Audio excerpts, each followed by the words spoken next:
प्रिय विद्यार्थियों, आज का विषय है एक व्यंग्य कहानी जिसका शीर्षक है जॉर्ज पंचम की नाक और इसके लेखक हैं कमलेश्वर। तो इस कहानी में नाक से संबंधित अनेक मुहावरों का प्रयोग किया गया है और हमारे समाज में भी नाक जो है वो बहुत इज्जत का प्रतीक मानी जाती है। तो इतना ही नहीं, नाक से जुड़े अनेक मुहावरे भी हिंदी में प्रचलित हैं, जिसमें नाक कटना और नाक काटना सबसे प्रमुख है। तो इसी मुहावरे के अर्थ का विस्तार इस कहानी में किया गया है और यह एक व्यंग्य कहानी है। तो सारा व्यंग नाक शब्द पर केंद्रित है और नाक शब्द पर केंद्रित करते हुए लेखक ने अंग्रेजी हुकूमत से आज़ादी मिलने के बाद भी जो सत्ता से जुड़े हुए लोग थे, उनके मन में किस तरह से विदेशी आकर्षण था और उनकी मानसिकता कितनी गुलामी से भरी हुई थी, इसी पर लेखक ने बहुत गहरी चोट की है।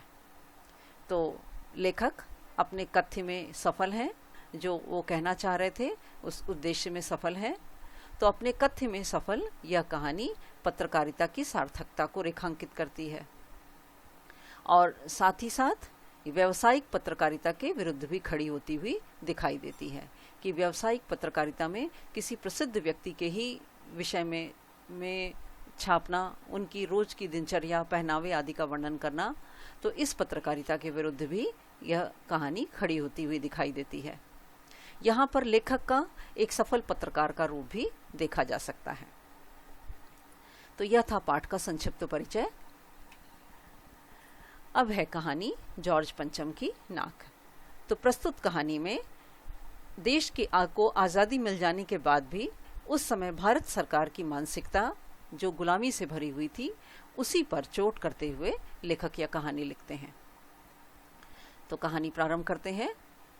तो बात उस समय की है जब इंग्लैंड की रानी एलिजाबेथ द्वितीय मैं अपने पति के, मैं मतलब साथ, तो बात उस समय की है जब इंग्लैंड की रानी एलिजाबेथ द्वितीय अपने पति के साथ हिंदुस्तान पधारने वाली थी, हिंदुस्तान आने वाली थी। अब रानी हिंदुस्तान आने वाली हैं तो अखबारों में उनकी खूब चर्चा हो रही थी। अब रोज लंदन के अखबारों से खबरें आ रही थी कि लंदन के अखबारों में जो खबरें छपती थी वो खबरें हिंदुस्तान भी आ रही थी। और खबर क्या थी कि शाही दौरे के लिए कैसी कैसी तैयारियां हो रही हैं। और रानी एलिजाबेथ का जो दर्जी था वह भी बहुत परेशान था कि हिंदुस्तान, पाकिस्तान और नेपाल के दौरे पर रानी कब और क्या पहनेंगी। तब रानी एलिजाबेथ द्वितीय हिंदुस्तान आने वाली थी और हिंदुस्तान के साथ साथ पाकिस्तान और नेपाल के दौरे पर भी जाने वाली थी। तो उनका दर्जी परेशान था कि रानी हिंदुस्तान, पाकिस्तान और नेपाल के दौरे पर कब और क्या पहनेंगी, कौन सी पोशाक पहनेंगी। अब उनका जो सेक्रेटरी था और शायद जासूस भी उनके पहले ही, रानी के आने के पहले ही इस महाद्वीप का तूफानी दौरा करने वाला था। और आखिर कोई ये सामान्य बात तो थी नहीं, कोई मजाक तो था नहीं भाई, इतनी बड़ी रानी जो है वो आने वाली थी। तो जमाना चूंकि नया था, अब फौज फाटे के साथ निकलने के दिन बीत चुके थे। फौज फाटे यानी बड़ी फौज लेकर निकलना, राजा महाराजाओं का बड़ी फौज लेकर निकलना, अब इसके तो दिन बीत चुके थे। इसलिए फोटोग्राफरों की फौज तैयार हो रही थी। बहुत सारे फोटोग्राफर रानी के साथ आने के लिए तैयार थे। अब इंग्लैंड के अखबारों की कतरनें हिंदुस्तानी अखबारों में दूसरे दिन चिपकी नजर आती थी। कहने का अर्थ है कि इंग्लैंड के अखबारों में जो भी खबर छपती थी उसकी कतरन मतलब उसकी कटिंग हिंदुस्तानी अखबारों में भी चिपकी नजर आती थी, यानी वह खबर हिंदुस्तानी अखबारों में भी छप रही थी। तो जो खबर इंग्लैंड के अखबारों में छप रही थी वही खबर हिंदुस्तान के अखबारों में भी छप रही थी।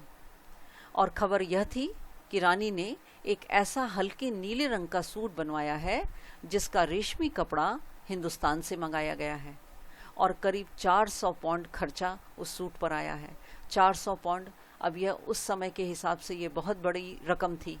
तो यह सब खबर रानी के पहनावे की खबर और उस पर होने वाले खर्च की खबर छप रही थी। अब इसके साथ साथ रानी एलिजाबेथ की जन्मपत्री भी छप गई, उनकी जन्मपत्री को भी अखबार में छाप दिया गया। जो प्रिंस फिलिप थे उनके कारनामे छप गए। और तो और उनके नौकरों, बावर्चियों, खानसामों मतलब खाना बनाने वाले, खाना परोसने वाले, तो उनके नौकरों, बावर्चियों और खानसामों, साथ ही साथ जो उनके अंगरक्षक थे, उनकी पूरी की पूरी जीवनी भी अखबारों में छप गई।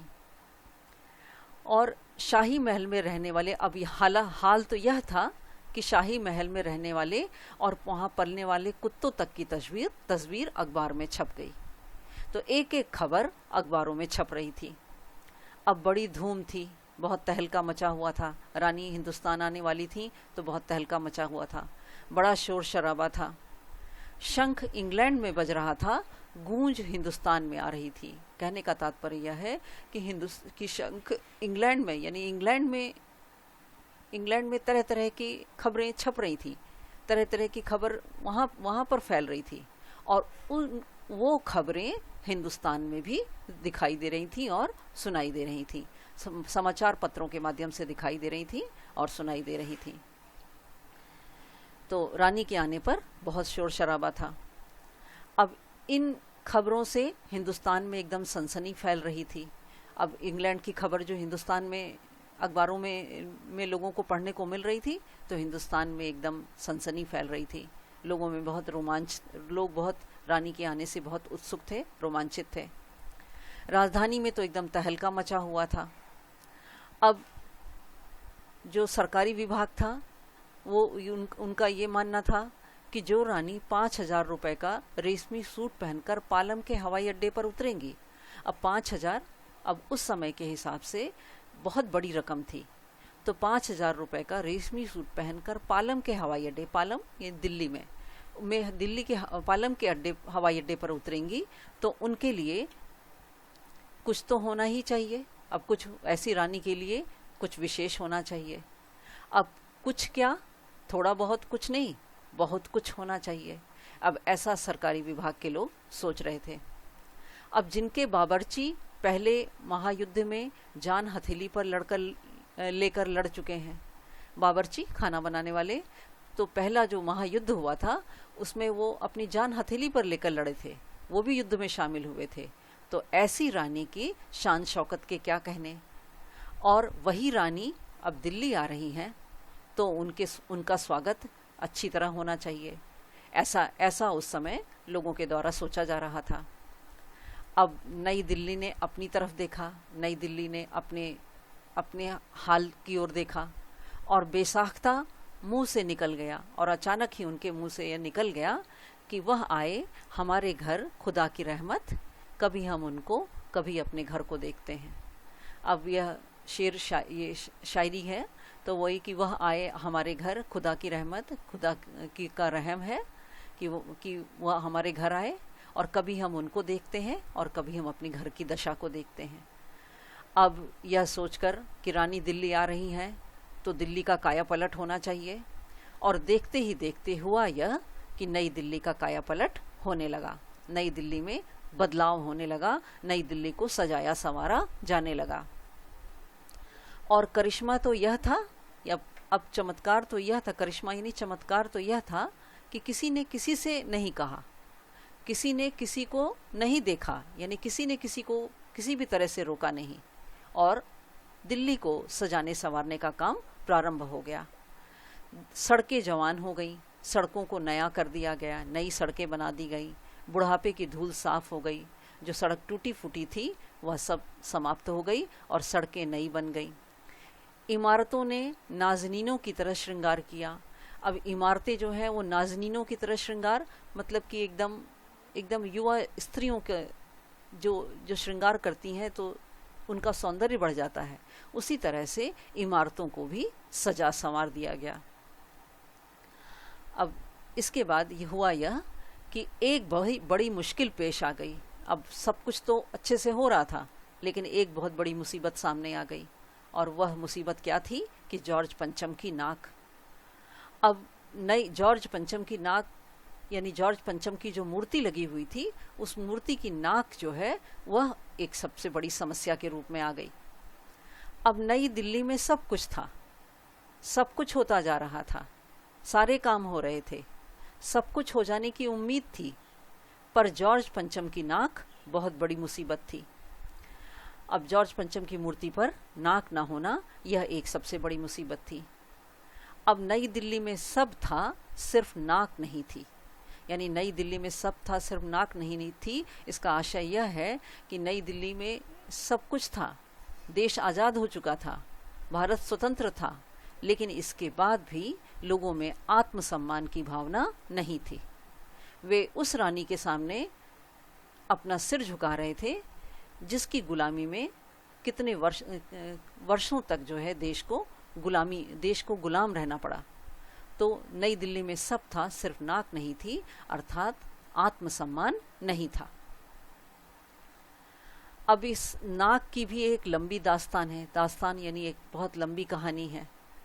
इस नाक के लिए बड़े बड़े तहलके मचे थे, और किसी वक्त बहुत बड़े बड़े तहलके मचे थे। बहुत सारे आंदोलन हुए थे और राजनीतिक पार्टियों के प्रस्ताव भी पास हुए थे और चंदा भी जमा किया गया था। तो इस नाक की एक बहुत लंबी कहानी है कि नाक के लिए बहुत बड़ा तहलका मच गया था और आंदोलन हुए थे, और जो राजनीतिक पार्टियां थीं उन्होंने प्रस्ताव भी पास किया था और चंदा भी जमा किया गया था। अब कुछ नेताओं ने भाषण भी दिए थे और खूब गर्मा गर्म बहसें भी हुई थी, आपस में खूब बहस भी किए थे, और खबरों से अखबारों के पन्ने रंग गए थे। खूब खबर अखबारों में छपी थी इसी विषय पर, और बहस इस बात पर हो रही थी कि जॉर्ज पंचम की नाक रहने दी जाए या हटा दी जाए। तो इसका आशय यह है कि जॉर्ज पंचम को इतना मान सम्मान दिया भी जाए या न दिया जाए। अब इसी बात पर बहुत बहस हो रही थी, और जैसा कि हर राजनीतिक आंदोलन में होता है उसी तरह से वहाँ भी दृश्य था। कुछ लोग इस बात के पक्ष में थे और कुछ लोग विपक्ष में थे, और ज़्यादातर लोग खामोश थे, कुछ नहीं बोल रहे थे। और खामोश रहने वालों की ताकत दोनों तरफ थी। अब वो कुछ नहीं बोल रहे थे तो जिस तरफ का पलड़ा भारी होता उस तरफ वो अपने विचार व्यक्त करते। तो खामोश रहने वालों की ताकत, शांत रहने वालों की ताकत दोनों तरफ थी।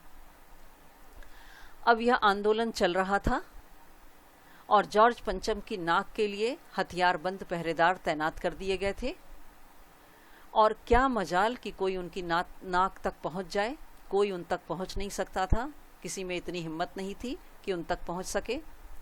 हिंदुस्तान में जगह जगह ऐसी नाकें खड़ी थी, और ऐसे ऐसे बहुत से लोग थे जो एकदम अपने आप को बहुत ऊंचा समझने वाले लोग थे। किसी के सामने वो अपने आप को बहुत राजा महाराजा मानने वाले लोग थे। तो जगह जगह ऐसी नाकें खड़ी थी, और जिन तक लोगों के हाथ पहुंच गए थे उन्हें शान शौकत के साथ उतारकर अजायब घरों में पहुंचा दिया गया था। यानी जो राजा रजवाड़े थे उनकी रियासत और उनका जो राजा रहने का जो अधिकार था वह समाप्त हो गया था। बहुत राजाओं का समाप्त हो गया था, और शान शौकत से के साथ उतारकर अजायब घर मतलब म्यूजियम में पहुंचा दिया गया था। म्यूजियम में पहुंचा दिया गया था कहने का मतलब है कि राजशाही उनकी समाप्त हो चुकी थी। और कहीं कहीं तो शाही लाटों की नाकों के लिए गुरिल्ला युद्ध भी होता रहा। लाटों यानी मूर्तियों, अब उनके मान सम्मान के लिए युद्ध भी होता रहा। गुरिल्ला युद्ध ये एक पद्धति है, युद्ध का एक तरीका है। तो कहीं कहीं पर शाही मूर्तियों की नाकों के लिए युद्ध भी होता रहा। अब उसी ज़माने में यह हादसा हो गया, यानी जिस समय की यह बात की जा रही थी उसी समय में यह हादसा हुआ। और हादसा यह हुआ कि इंडिया गेट के सामने जो जॉर्ज पंचम की लाट लगी थी, लाट मतलब मूर्ति लगी हुई थी, उस मूर्ति की नाक एकाएक गायब हो गई। और हथियारबंद पहरेदार अपनी जगह तैनात रहे। हथियारबंद पहरेदार अपनी जगह तैनात रहकर पहरेदारी करते रहे। गश्त लगती रही यानी पहरेदारी होती रही, लेकिन जॉर्ज पंचम की मूर्ति की नाक चली गई, मूर्ति की नाक गायब हो गई। अब रानी आए और नाक न हो, रानी एलिजाबेथ भारत आ रही हैं और जॉर्ज पंचम की मूर्ति पर नाक नहीं है। अब इस बात से एकाएक परेशानी बहुत बढ़ गई। बड़ी सरगर्मी शुरू हो गई, सरगर्मी एकदम हलचल मच गई। अब देश के खैर ख्वाहों देश का भला चाहने वाले जो अधिकारी वर्ग थे, अब उनकी एक मीटिंग बुलाई गई और मसला पेश किया गया। मसला यानी सारा मामला, नाक से संबंधित मामला पेश किया गया, प्रस्तुत किया गया, और यह विचार हो गया कि अब क्या किया जाए। अब वहाँ सभी सहमत थे, सभी लोग इस बात पर सहमत थे कि अगर यह नाक नहीं है तो हमारी भी नाक नहीं रह जाएगी। यानी अगर जॉर्ज पंचम की मूर्ति पर नाक नहीं है तो हमारी भी नाक नहीं रह जाएगी, यानी हमारी भी इज्जत नहीं रह जाएगी। तो जॉर्ज पंचम की मूर्ति की नाक गायब हो जाने पर जो अधिकारी वर्ग थे उनमें जो है एकदम तहलका मच गया। तो यह था पाठ का एक अंश। तो आशा है कि आपको यह अच्छी तरह समझ में आ गया होगा। कहानी का अगला भाग हम दूसरे भाग में पढ़ेंगे। तो आज के लिए इतना ही। धन्यवाद।